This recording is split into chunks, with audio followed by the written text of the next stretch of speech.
Good morning. You're listening to Overcoming Life. I am your host, Opal Bailey. This is the day that the Lord has made, and we will rejoice and be glad in it. And even though we are to be glad in it, there are times when we are distracted in it as well. Distraction comes at any given time, and it comes in different ways and in different forms. I'm here to encourage you this morning to not allow distractions to stop you from doing and meeting your goal, whether it's a personal goal, ministry goal, family goal, or career goal. Don't allow these little, what I call time robbers, vision stealers, joy, strippers. These are things that I look at when I think about distraction, because we all encounter distractions. The most important thing to do when you are faced with the distractions is to regroup yourself. That means to think about what you're thinking about. Is this beneficial? Is this robbing my time? Is it taking up too much time? Should I be focusing on something else? And I know in my own personal life that I can be distracted when I'm at home, when I'm supposed to do schoolwork, because the moment I start schoolwork, I'm thinking of washing dishes, washing clothes. I need to cook dinner. But the major thing that I have to bring back into play is the fact that what is my priority? So when you're going out throughout the day and you're going out through the week, think about what is robbing you of your time. What is robbing you from reaching that vision you have? That vision of acquiring a certain career, or the vision of starting a business, or writing your book, or taking a vacation. And yet you seem to always find time to do something else instead of doing what we're supposed to be doing. To me, that is a distraction, because it keeps us from reaching our original goal. It keeps us from reaching the desired end that we seek to do and we seek to acquire, and to hold us back, really. And that's the whole purpose of distraction, is to really hold us back. It's not to encourage us to move forward or put us a step forward, or, keep us going and telling us not to give up. It's actually there to tell us to stop, to slow down. Aren't you tired? This is not working. Look how long you've been waiting for this to come to pass. And then all of the things will come, and all of these distractions will take place, and it'll become, in a sense, like a bondage, a stronghold that would just hold you to this one place where originally you're supposed to be at another place. And this really plays a very vital part to my life, because there are times when I do get distracted, and I realize that God has put a vision in me. God has put a desire in me, and I have to stay focused on that. And sometimes when we have these dreams and visions and desires, we look at the big picture and we become overwhelmed with the big picture. And so when the big picture is looked at, it and all of these distractions come, it puts us back, and it can be years before we do anything. It could be moments or whatever. And next thing you know, we look back and we're like, man, I've had this and I've done this since 2010 or 2013 or 20 years ago. I had this desire, or I had this business idea, or whatever the case may be. And you look at, what did I do? How did I spend my time building on that foundation to reach your goal?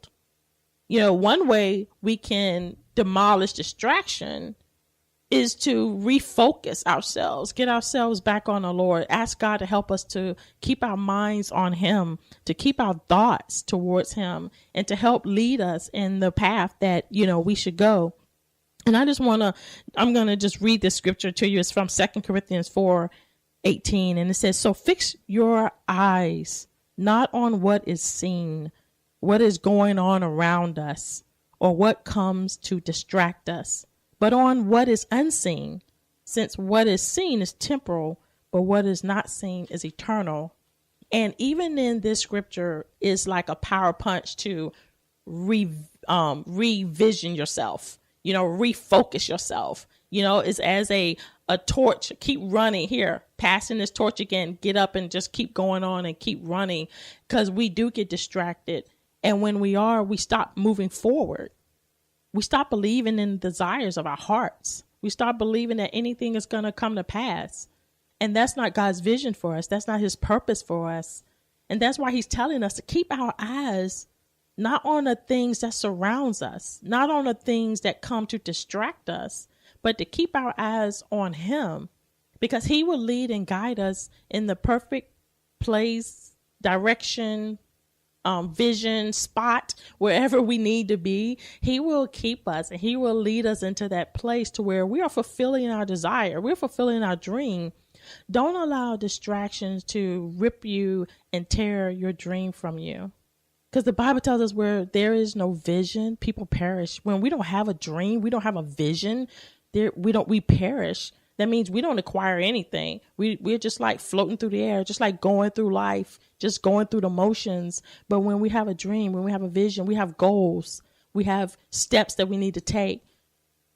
One way I encourage you today to overcome distraction is to write down your plan. Write down a schedule if you have to, and to put down the things that you want to do. And in a time frame, it may not be right now, but it could be, I'm going to start writing my thoughts, and I want to have 10 pages of my thoughts done by next month. Then start, and then continue on and set another goal, and eventually you have a book, or eventually you have a magazine or whatever, or business, whatever your goal is. Don't allow distractions to come. And you also want to watch and make sure that what seemed to be a good thing sometimes turn out to be a wrong thing. And it's to lead you off the path that you're supposed to be on. So be mindful of the steps that you're taking. Be mindful of what's going on in your life. Let's not walk around in life like we're just floating through we're floating in the air. We have no thoughts. We have no, we have no desire. We're not thinking about anything. We just letting life happen. I hear people tell me, oh, Opal, I'm just letting life happen. Well, stop letting life happen.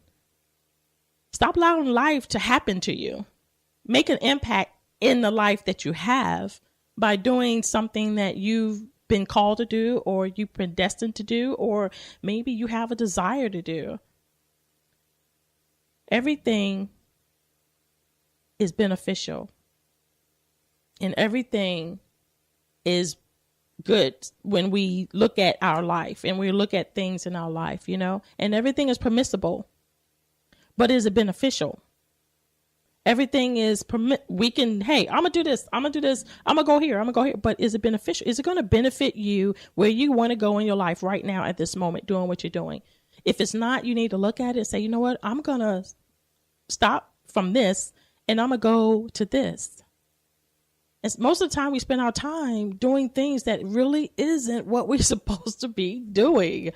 And we stay stuck for years and years and years, at least at a job when you know that you have a desire to own your business, but you stay at the job because you've been on this job for 25 years. But deep down inside, you have this desire to own your business, and you never move forward because your distraction has become, well, I've been here for so long. You stuck. You're not going anywhere. Forget about it. It's over, and you stay stagnant. Be encouraged this week as you go throughout the week to move forward in your life. Whatever distraction comes your way, just push it aside. Just say, no, I'm not going to allow this to stop me anymore. I'm going to move forward. Even if you have to take baby steps, move forward and see what God has for you. This is Overcoming Life. I am your host, Opal Bailey. God bless you.